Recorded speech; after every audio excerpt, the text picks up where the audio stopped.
Defending champion RCB తన batting lineup తో మరోసారి తన శక్తి ప్రదర్శన చేసింది.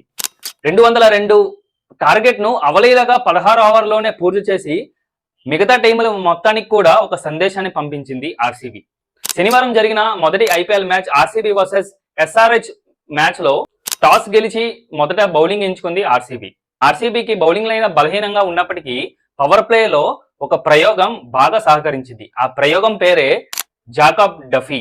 ఎందుకు ప్రయోగం అంటున్నానంటే ఈ న్యూజిలాండ్ పేసర్ ఐపీఎల్ మొదటి మ్యాచ్ ఆడాడు.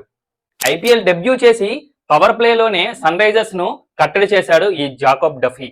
కెప్టెన్ ఇన్నింగ్స్ ఆడిన ఇషాన్ కిషన్ 38 బాల్లో 80 పరుగులు చేసి సన్ రైజర్స్ ను సేఫ్ జోన్ లో ఉంచాడు. అయితే చిన్నస్వామి స్టేడియంలో 200 టార్గెట్ 250 టార్గెట్ కూడా చిన్నదే. ఎందుకంటే బ్యాటింగ్ కు చాలా సానుకూలంగా ఉండేటువంటి చిన్నస్వామి స్టేడియం ఎంత స్కోర్ కొడితే అంత మేలుగా మనకు కనిపిస్తుంది.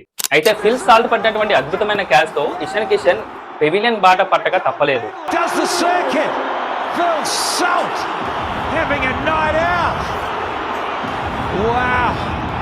సెకండ్ ఇన్నింగ్స్ బ్యాటింగ్ దిగినటువంటి ఆర్సీబీ ఫిల్ సాల్ట్ ఫెయిల్ అయినప్పటికీ కింగ్ కోహ్లీ తన కన్సిస్టెన్సీతో ఆర్సీబీని ఒక సేఫ్ జోన్ లో ఉంచాడు. గత కొన్నాళ్లుగా డొమెస్టిక్ క్రికెట్ లో విజృంభిస్తున్న దేవదత్ పడికల్ ఈ మ్యాచ్ లో అద్భుతమైనటువంటి హాఫ్ సెంచరీ సాధించి ఆర్సీబీ విజయావకాశాలను పెంచాడు. ఆ తర్వాత దిగిన స్కిప్పర్ రజత్ పడిదార్ సిక్సర్లతో మారుమోగించాడు. కింగ్ కోహ్లీ ఎప్పట్లానే తన కన్సిస్టెన్సీతో చిన్నస్వామి స్టేడియంలో ఉండేటువంటి ఫ్యాన్స్ అందరికి కూడా ఒక మంచి ఇన్నింగ్స్ దృశ్య రూపంలో చూపించాడు. అలానే ఆర్సీబీని విజయ తీరాలకు చేర్చాడు కింగ్ కోహ్లీ. ఈ విధంగా సాగింది ఐపీఎల్ 2026 మొదటి మ్యాచ్.